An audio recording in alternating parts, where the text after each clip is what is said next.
안녕하세요. 한민족을 사랑하는 크레이지 컨설턴트 서영진의 컷쇼 이야기를 시작하도록 하겠습니다. 오늘 라이브 방송은 성적에 대한 부분을 이제 좀 알려드릴까 합니다. 성적을 이제 보통 학생들이 성적 때문에 고민 많이 해요. 그죠? 학생부 종합전형에서도 솔직히 제일 중요한 것은 학업 역량이다라고 저는 생각을 합니다.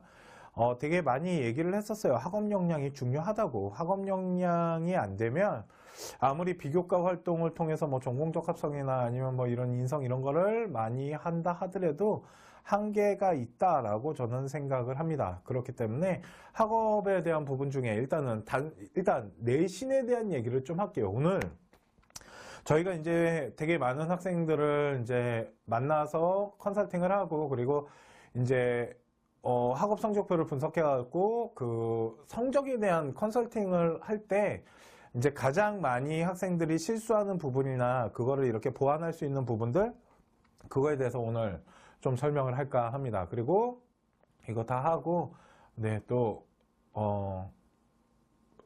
그 1대1 입시 상담을 좀 하도록 할게요.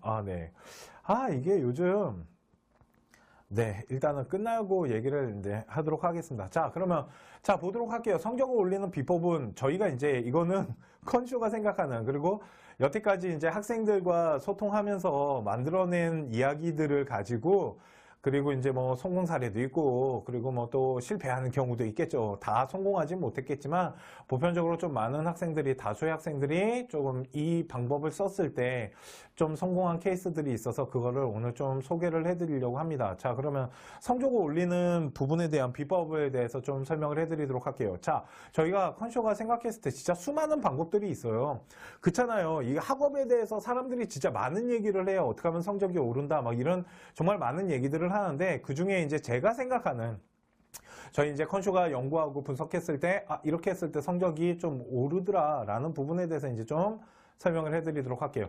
자, 성적 향상 프로젝트 네 가지 요소가 있어요. 저희 컨쇼는 무조건 이상하게 네 가지를 좋아해요. 대학교 학생부 종합전형 할 때도 4대 요소라고 하잖아요. 저희 컨쇼가 생각했을 때 성적을 올릴 수 있는 방법 중에 이 네 가지가 있다라고 보시면 되는데 이 네 가지만 좀 잘해도 저는 학생들의 성적이 조금 향상될 수 있는 부분이 있을 거다라고 생각을 합니다. 자, 그 첫 번째는 뭐냐면 진짜 제가 학생들한테 많이 얘기하는 거예요. 이게 뭐냐면 틀린 문제 관리를 안 합니다. 우리 학생들은 정말 틀린 문제 관리를 너무 안 해요. 무슨 말인지 아십니까 혹시? 이게 무슨 말이냐면 학생들은 틀린 문제에 대해서 관리하는 능력이 생각보다 그렇게 뛰어나지 않아요. 그 이유 중에 하나가 뭐냐면 지금 이 대한민국 입시의 이 교육 시스템을 좀 잘 보셔야 됩니다. 왜 그러냐면 일명 선행이라는 게 일단은 뒤에 가서 말씀드리겠지만 저는 좀 문제가 있다라고 생각하는 부분 중에 하나고요. 그거에 의해서 아이들은 한쪽 방향으로만 쭉 나가는 학습만 하고 있다라고 생각해 본 적 없으십니까? 무슨 말이냐면 당장 시험을 봐야 된다라는 거죠. 당장 시험을 봐야 되기 때문에 뒤를 보기보다는 앞을 보고 나가야 되는 게 일단은 되게 크다라고 보시면 되고요. 두 번째는 좋아. 앞을 보고 나가요. 이제는 뭐 학원에서 무엇인가를 배우고 학교에서 무엇인가를 배웠을 때 개념에 대해서 공부를 하고 그 다음에 그걸 가지고 이제 문제를 푼단 말이에요. 그죠? 문제를 푸는 이유가 뭔지 아십니까 혹시? 문제를 풀 때 제가 생각했을 때 문제를 푸는 가장 큰 이유는 내가 알고 있는지 모르고 있는지를 평가하기 위해서 문제를 푼다라는 생각이 들어요. 그렇기 때문에 자 이제 문제를 개념 공부를 한 다음에 문제를 풀었다 할게요. 자, 그랬을 때 틀린 문제가 생겼어요. 그러면 그 틀린 문제를 그냥 하나의 단적으로 학원에 가서 물어봐요. 그냥 수학 갖고 갈게요, 우리. 수학 공부를 하는 데 있어서 이거는 문제를 풀었는데 모르겠어. 개념은 분명 배웠는데 문제를 모르겠어요. 그래서 학원 선생님한테 물어봤단 말이에요. 아니면 학교 선생님을 찾아가서 물어보던지 교무실에 찾아가서 선생님 저 이거 좀 풀어주세요 라고 하는 그런 학생은 진짜 대단한 아이인 거 아시죠? 네, 그래서 그렇게 뭐 학교 선생님이나 아니면 학원 선생님을 통해 가지고 이거 배웠어요. 그 다음이 문제입니다. 왜 그러냐면 학생들은 그 다음을 안 해요. 무슨 말이냐면 틀린 문제를 학원 선생이나 학교 선생님이 설명해 줬을 때는 충분히 알아듣고 이해가 갔거든요. 그런데 그것은 우리 학생의 머리에서 나온 게 아니고 남의 도움을 받은 거예요. 그 남의 도움을 받은 걸 자기 걸로 바꾸는 시간이 필요한데 그 시간을 투자를 잘 안 합니다. 이게 틀린 문제 관리를 안 한다라는 거예요. 근데 문제는 뭐냐면 그 틀린 문제를 시험장 가서 또 틀려와요. 그러니까 제가 그런 얘기 되게 많이 합니다. 혹시 틀린 문제 관리했냐고 학생한테 물어봐요. 틀린 문제 다 관리했니? 네, 다 관리했다고. 자기는 이걸 다 풀 수 있대요. 그래서요, 제가 똑같은 문제집, 진짜 숫자 하나 안 다른 똑같은 문제집을 주고 풀라고 했거든요. 그런데 기가 막히게 전에 풀었던 거와 이번에 풀었던 거 똑같은 건데 좀 시간이 지난 다음에 풀었을 때 또 틀릴 확률이 70% 정도가 되더라는 겁니다. 그게 뭐냐면 결국은 시험장 가면 그거 틀린다라는 거죠. 그런데 학생들은 무지의 자각에 빠지는 거죠. 제가 이걸 무지의 자각이라고 합니다. 틀린 문제, 이것 보면 뭐 무지의 자각이란 게 뭐냐면 이게 이제 소크라테스 아저씨가 무지의 지라고 해가지고 한 건데 자신이 모르는데요. 안다라고 착각하고 있는 거예요. 그러니까 자신이 모르는 것 자체를 몰라요. 그러다 보니까 나는 학원에서 배웠거든요. 아니면 학교 선생님한테 배웠거든요. 아니면 모르는 걸 물어봐서 듣고 이해를 했거든요. 근데 그거를 관리를 안 하니까 또 틀린다라는 거죠. 그런데 자기는 그걸 알고 있다라고 착각을 해요. 그러면서 무슨 얘기를 정말 많이 하냐면 야, 너 이거 왜 틀렸어? 아는 거라며. 엄마, 내가 실수했어. 아니에요. 모르는 거예요. 몰라서 틀렸는데 그거를 무죄자, 일명 안다라고 실수했다라고 변명한다는 거죠. 그리고는 그 문제를 또 관리를 안 해요. 그리고 시간이 또 지나요. 그러다 이제 모의고사라는 걸 봐요. 그러면 그 문제의 유형이나 아니면 그 단원이 다시 또 나와요. 또 틀려요. 이해 가십니까? 그렇기 때문에 학생들이 성적을 올리기 위해서 제가 제일 먼저 가장 중요하게 말해주는 것 중에 하나가 뭐냐면 틀린 문제 관리 어떻게 할 거냐는 거예요. 틀린 문제 언제 관리할 거냐는 거죠. 걷다가 틀린 문제가 많잖아요. 그러면 그 아이는 죽어나는 거예요. 진짜 할 게 많아졌잖아요.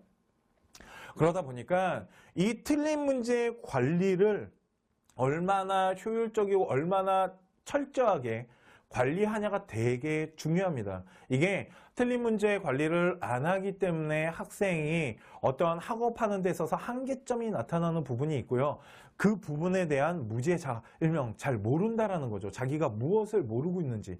두 번째는 이 무지의 자각 가지고 하나를 더 설명해 드릴게요. 그게 뭐냐면 자신이 못하는 파트가 있어요. 쉽게 말해서 이제 국어로 치자라면 비문학을 못할 수도 있고 문학을 못할 수도 있고 고전 아니면은 솔직히 비문학 못하는 건 진짜 되게 그걸 극복하기가 힘든데 저는 솔직히 문법을 못하는 거는 제가 솔직히 저희 이제 컨쇼 아이들이나 이렇게 학업하는 아이들 있잖아요. 문법 성적이 낮잖아요. 그러면 저는 솔직히 쌍욕해요. 공부 좀 하라고 제발 좀. 왜 그러냐면 그건 진짜 공부하면 성적이 오를 수 있거든요. 근데 안 하는 게 되게 커요.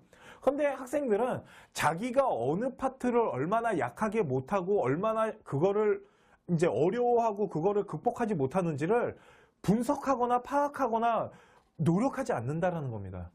왜 그러냐면 아까 말씀드렸잖아요. 몰라요. 자기가 뭘 못하는지. 분석조차도 안 해봤거든요. 제가 모의고사 성적표 본 적 있으십니까? 모의고사 성적표에 보시면 그 모의고사 문제에 밑에 보시면 그 OX가 있습니다. 그 O는 맞힌 거고 X는 틀린 거잖아요. 그 밑에 보시면 알파벳이 써져 있어요. A, B, C, D, E까지 써 있거든요. 근데 이 A, B, C, D, E가 뭐냐면 그 문제의 난이도를 보여준 거예요. 만약 우리 아이가 A, B를 어느 유형의 A, B를 틀려온다는 건 진짜 공부 하나도 안 돼 있다라고 보시면 되고 그러니까 D, E, 이 E나 D를 틀렸다는 건 고난이도 문제 틀리고 있는 겁니다. 그러니까 문제에 대한 개념은 알고 있는데 그걸 한 번은 응용하거나 꽈버리면 틀리고 있어요. 그러니까 그런 유형의 문제 패턴을 풀지 않는 거죠, 우리 아이는. 그런데 그걸 몰라요. 그러니까 성적표를 봤을 때 내가 뭘 틀렸고 그 틀린 문제를 어떻게 극복해낼 건지에 대한 계획서가 없다라는 거죠. 그런데 왜 그렇다고요? 학생들 잘못이 아니에요, 전 솔직히. 왜 그러면 아이들은 몰라요. 무죄자각이라니까요. 모르는데 알고 있다고 착각하고 있어요. 그리고 모르는 것 자체를 몰라요. 그러다 보니까 자기가 뭘 놓치고 가고 뭘 힘들어하고 이런 거를 제대로 파악하고 그거에 대한 더 많은 시간과 더 많은 이런 공부에 대한 투자를 해야 되는데 그 부분은 안 하고 무조건 앞으로 나가야 된다는 거죠. 왜? 중간고사 끝났으면 기말고사 단원을 해야 된다고만 생각을 해요. 기말고사 단원만 해야 된다고 생각하니까 또 그것만 하고 있다는 거죠. 근데 저는 그거보다 더 중요한 건 뒤에 틀린 문제들을 어느 정도 다 관리를 해놓고 앞으로 나가는 게 더 중요하다고 생각을 합니다. 그러다 보니까 또 가장 많이 얘기하는 게 바로 선행보다 복습이 중요하다라고 저는 생각을 해요. 예전에 이제 중학교 학부모님들 간담회 하면서 예비고 아이가 선행은 어디까지 해야 되나요? 라고 학부모님이 물어봤을 때 제가 그런 얘기를 했습니다. 우리 학생이 선행을 할 능력이 됩니까? 라고 물어봤어요. 왜 그러냐면 선행은 왜 할까요? 선행하는 이유가 뭔지 아십니까? 이거에 대해서 진짜 저는 많이 생각을 해봤어요. 선행을 도대체 왜 하는지에 대해서. 많이 그런 얘기를 하십니다. 그래도 미리 한두 번 봐놓으면 나중에 학업을 쫓아가는데 문제가 없지 않겠습니까? 훨씬 수월하겠죠? 라는 얘기를 하시는데 그러면 선행을 해가지고 만일 한 바퀴 두 바퀴 돌리셨다라면 성적이 잘 나와야 되는 거 아닌가요? 근데 그거에 비해서 성적이 안 나와요. 왜 그런지 아십니까? 그냥 선행만 한 겁니다. 그리고 속도가 너무 빠르다는 생각 안 해보셨어요? 우리 아이가 쫓아갈 수 없는 속도일 수도 있어요, 그게. 그러다 보니까 우리 아이가 쫓아가지 못하는 속도인데 부모님은 그걸 캐치를 못하세요. 그러곤 그러죠. 너 왜 안 해? 너 왜 노력을 안 하는 거야? 아니에요. 학생의 능력이 거기에 못 미칠 수도 있어요. 그러면 속도를 줄여주셔야 되는데 속도를 줄이거나 학생에 맞는 수업을 하기보다는 그냥 전체적인 아이들이 가는 방향대로 왜 너는 못 쫓아가냐고 뭐라 한다라는 거죠. 저는 그건 아니라는 생각이 솔직히 좀 들어요. 저는 선행을 할 수 있는 학생은 우리나라에 그렇게 많지 않다라고 봅니다. 할 게 없나 보죠. 선행을 하는 가장 큰 이유는 할 게 없으니까 하는 겁니다. 더 이상 뒤에 게 볼 게 없나 보죠. 이제 중학교에서 고등학교 올라가는 아이예요. 진짜 중학교 게 다 됐나 보죠. 중학교 수학이 다 됐어요, 우리 아이는. 그러니까 선행해도 되겠죠. 왜? 뒤에 거 볼 게 없으니까. 그런데 뒤에 게 아직 볼 게 많이 남아있는 아이들이 있어요. 왜? 중학교 때 방정식 함수 못하는 애가 고등학교 올라가서 진짜 수학을 잘할 거라고 생각하십니까? 중학교 것도 안 돼 있는데 어떻게 고등학교 걸 잘해요? 말도 안 되는 거지. 그러다 보니까 우리 아이가 어느 정도, 그리고 우리 학생들아, 너의 위치가 어딘지를 잘 파악해봐. 그래서 뭘 해야 될지를 생각해봐. 내가 지금 뭘 해야 될지. 공부를 하잖아. 그러면 중간고사, 기말고사 공부해야죠가 아니고 내가 뭐가 부족해서 무엇을 어떻게 할지에 대한 생각을 먼저 해야 된다는 거죠. 그게 계획 안에 들어가야 되는 거고요. 이해가십니까? 자, 그러면 계획이라는 건 또 뭘까요? 저는 이런 얘기를 되게 많이 드려요. 시간으로 제발 계획 세우지 말고 학습 양을 짜라고. 이해가십니까? 그거 아시죠? 그거 우리 예전에 기억나십니까? 초등학교 다닐 때 방학이 되면 시간 계획표라는 거, 그 동그라미 해가지고 이렇게 막 선 긋잖아요. 그래서 난 뭐 7시에 일어나서 아침 체조를 하고 아침밥을 먹고 뭐 공부를 좀 하다가 친구들을 만나고 점심 먹고 학원 갔다가 이거 짰던 거 기억나십니까? 지키십니까? 시간 갖고 계획표를 세우면 진짜 지키기 힘듭니다. 무슨 말이냐면 제가 가끔 이런 얘기를 해요. 자, 이제 수학 문제를 풀고 있어요, 우리 아이가. 막 학원을 갔다 오더니 복습을 겁나 열심히 해요. 정말 훌륭한 학생이죠. 그냥 막 문제를 풀어요. 그래서 제가 물어봅니다. 너 몇 시에 자니? 전 1시에 잡니다. 아, 그래? 그런데 너 만일 학원 숙제나 아니면 어떤 틀린 문제를 네가 이제 관리를 할 거야. 자, 이제 틀린 문제를 관리할 건데, 문제를 풀다 보니까 1시가 됐어. 그러면 어떻게 할래? 자야죠. 1시가 됐는데. 그러면 그 틀린 문제는 어떻게 해? 그 다음날 못 할 텐데, 왜? 그 다음날은 또 그 다음날에 할당량의 공부량이 나올 거 아니에요. 그러니까 1시 되면 어떻게 자? 못 자는 거죠. 그거 다 해결하고 자야죠. 이해 가십니까? 그래서 말씀드리는 거예요. 시간 갖고 공부하는 게 아니고요. 그날 내가 해야 되는 학습량이 있잖아요. 그 학습량을 다 끝내야 되는데 이게 하루하루 학습량을 짜시면 안 되고요. 일주일 단위 학습량을 짜라고 합니다. 제가 학생들한테 그런 얘기를 되게 많이 해주는데 일주일 단위 학습량이 뭐냐면 이런 거죠. 저는 진짜 학교 가서 또 하려면 2시에는 어떻게든 자야 돼요. 그런데 보통은 1시에 자는데 제가 1시간 정도는 더 할당할 수 있을 것 같아요. 학습량을 위해서. 그런데 2시가 됐는데도 틀린 문제를 다 못 보거나 아니면 그날 해야 될 걸 다 못했어요. 그러면 주말에 해야죠. 토요일, 일요일 날 해야겠죠. 그러니까 일주일 학습량을 짜라는 게 그 얘기입니다. 내가 만일 틀린 문제가 많거나 아니면 개념 파트가 내가 되게 어려운 부분이잖아요. 그럼 우리 친구들은 주말에 못 놀겠네요. 그거 다 해야 되니까. 학습량 조절이라는 걸 해야 되니까 그러면 주말에 못 놀죠. 어떻게 놀아? 그거 다 해야 되는데 학습량이 잡혀져 있잖아요. 그걸 다 못 하잖아요. 그런데도 그 일주일을 다 했는데도 못 해요. 그 소수의 그 학습량을 또 다음 주로 넘겼을 때 그건 어디 가서 할 거냐는 거죠. 이런 식으로 시간이 아닌 내가 일주일에 할 수 있는 어떠한 학습량을 가지고 이제 학업 계획이라는 걸 짜야 되는데 우리 학생들은 지금도 학업 계획 짜라 그러면 시간으로 그렇게 짭니다. 뭐 몇 시에 끝나서 몇 시에는 뭐 할 거고 말이 안 되거든요. 그러다가 몇 시에 뭐 했는데 하필이면 토요일 날 학원이 끝난 다음에 난 공부할 생각이었는데 갑자기 엄마 아빠가 외식을 나가줘요. 그러면 안 나가? 나가야지. 그러면 갔다 오면은 이만큼 시간이 또 날아갔네요. 그러면 그 시간에 못했던 학습량 언제 할 거냐는 거죠. 이해가십니까? 그렇기 때문에 시간보다는 학습량으로 하는 게 되게 중요하다. 그리고 계획표를 세우거나 어떤 공부를 할 때 학업을 하는 데 있어서도 학습량을 어떻게 조절할 건지 이게 저는 되게 중요하고 틀린 문제가 많은 그 한 주가 만약 어떤 하나의 주에 진짜 틀린 문제가 많다라면 그 아이는 주말에 엄청난 고생을 해야 된다라고 저는 생각을 합니다. 그래서 말씀드리지만 첫 번째는 틀린 문제 관리하는 게 중요하고요. 그리고 무제자극, 내가 뭘 모르고 뭐가 약한지, 그리고 틀린 문제를 만일 내가 이해를 했다라면 그거와 관련된 문제를 진짜 많이 풀어봐야 됩니다. 한 비슷한 유형의 패턴의 문제를 한 10개에서 15개 정도 풀었을 때 정답률이 한 8, 90% 나와야지 내게 됐다라고 저는 생각을 하고요. 그런데 그게 만일 난이도가 C나 D 정도가 됐는데 그 유형의 패턴이나 아니면 그 단원이 이제 이 난이도 있잖아요. 일명 최고 난이도라고 하는 그 난이도 문제도 이제 풀어봐야겠죠.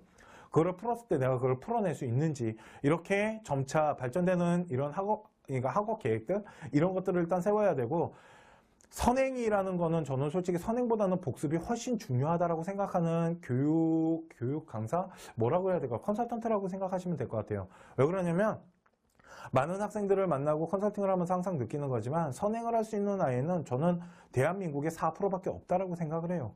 그 외의 아이들은 선행과 복습이 병행이 되거나 선행보다는 복습 위주로 가거나 이게 저는 맞다고 생각을 하거든요. 그리고 마지막으로 말씀드렸던 게 바로 시간이 아닌 학습량을 어떻게 조절해서 어떤 학습량을 얼마큼 소화해낼 수 있는지 이거에 대해서 좀 생각을 할 필요가 있어요. 자, 우리 여기 이제 학부모님들 들어와 계실 겁니다. 그죠? 우리 학부모님들, 학생들 말고요. 학부모님들한테 하나만 물어볼게요. 우리 아이가 수학을 좀 못한다. 그러니까 우리 아이가 만약 수학이 좀 약해요. 아니면 국어가 약하거나 영어가 약하다고 치겠습니다. 이해가십니까? 우리 아이가 유독 성적이 안 나오는 과목이 있을 겁니다. 그러면 다시 물어보겠습니다. 무엇을 못하는지 아십니까? 어느 부분을 못하는지 혹시 아십니까? 어떤 학습을 하고 있는지는 혹시 아십니까? 이거에 대해서 답을 할 수 있는 학부모를 그리 많이 만나보지 못했습니다. 전. 이해가십니까? 그러니까 물어봐요. 제가 어머님 우리 학생이 이번에 수학 성적이 너무 많이 내려갔어요. 몇 점인데요? 70점이요. 뭐가 문제인지 모르겠어요. 당연하죠. 분석을 안 해보셨거든요. 제대로 분석을 안 해보신 겁니다. 그리고 학생에 대해서 어떠한 능력이나 어떠한 수학에 대한 부분을 물어보면 어머님들은 그걸 다 점수화하시죠. 자, 하나 더 말씀드릴게요. 만일 중간고사가 70점이에요. 이건 자막으로 해줄 겁니다. 아마 우리 직원들이. 중간고사가 70점이고요. 수학이라 할게요. 뭐 영어가 됐건 국어가 됐건 다 상관없습니다. 중간고사 70점인데요. 기말고사가 80점이 나왔어요. 그 다음 학기 중간고사에 90점이고요. 기말고사가 100점이 나왔습니다. 70점에서 80점 됐다가 90점 됐다가 100점 됐네요.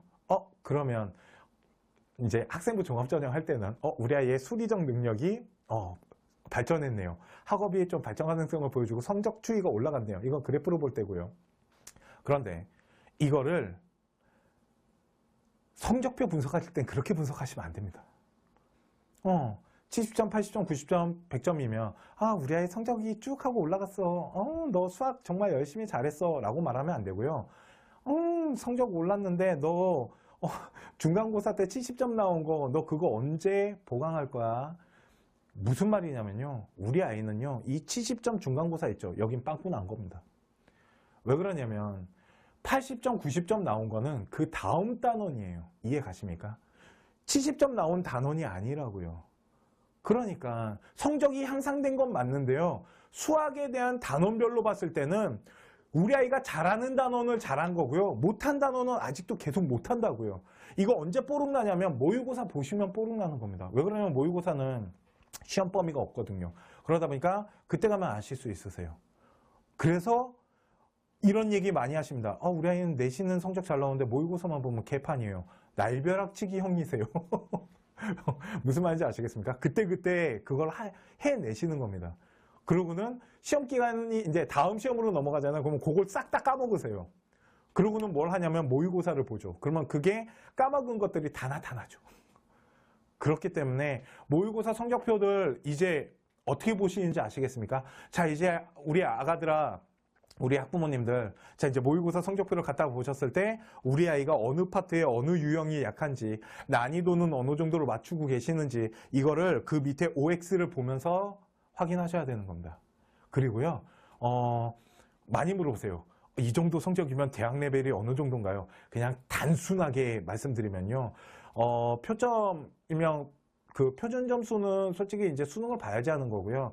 거기 이제 백분위 있잖아요. 백분위로 어느 정도 기준으로 하는데, 그 성적표 옆에 보시면요, 오른쪽에 요 상단에 보시면 국어, 수학, 탐구 세 과목에 대한 백분위가 나와 있거든요. 그 백분위 가지고 어느 정도 대학을 체크를 하실 수가 있으세요.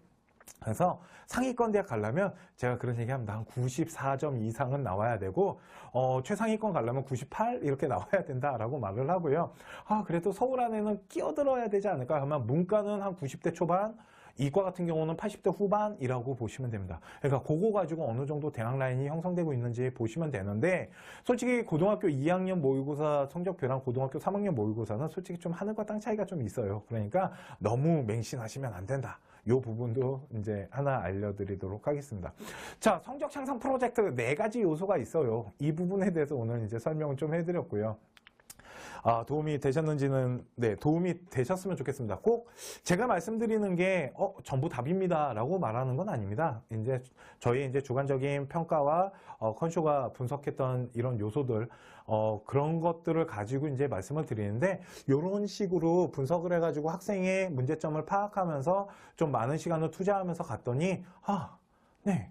좀 이렇게 좀 발전되는 모습들, 이런 것들을 솔직히 좀 많이 봤기 때문에 이 부분에 대해서 이제 좀 알려드리고 싶었습니다. 그래서 요거를 한번 잘 가지고, 그리고 이제는 우리 학생이, 제가 이제 물어보겠죠. 어머님, 우리 학생은 수학이 어딜 못하나요? 하면 다 우리 아이는 함수가 거의 뭐 쓰레기 수준이에요. 뭐 이런 식으로 좀 구체적으로 이제 좀 잘 알고 있고, 우리 학생 같은 경우도 내가 어떤 파트가 약한지, 이것들을 조금 어떻게 극복해낼 건지, 이거에 대한 계획을 좀 세워야겠죠. 자, 방학 동안에 되게 많은 거를 할 수 있다라고 알고 계시지만, 방학 동안에는 솔직히 방학이 길지가 않아요. 그렇기 때문에 많은 걸 할 수는 없고요. 내가 약한 거 하나 정도만 극복해내도 저는 그 방학이 성공했다라고 보기 때문에, 그 내가 좀 약한 부분을 어떻게 보완할 건지, 그 부분을 한번 잘 계획을 세워서 방학을 좀 잘 났으면 좋겠다라고 생각을 합니다. 자, 오늘 성적 향상 프로젝트 4개의 요소에 대해서 이제 방송을 해드렸고요. 자, 그러면 이제 질문 받도록 하겠습니다.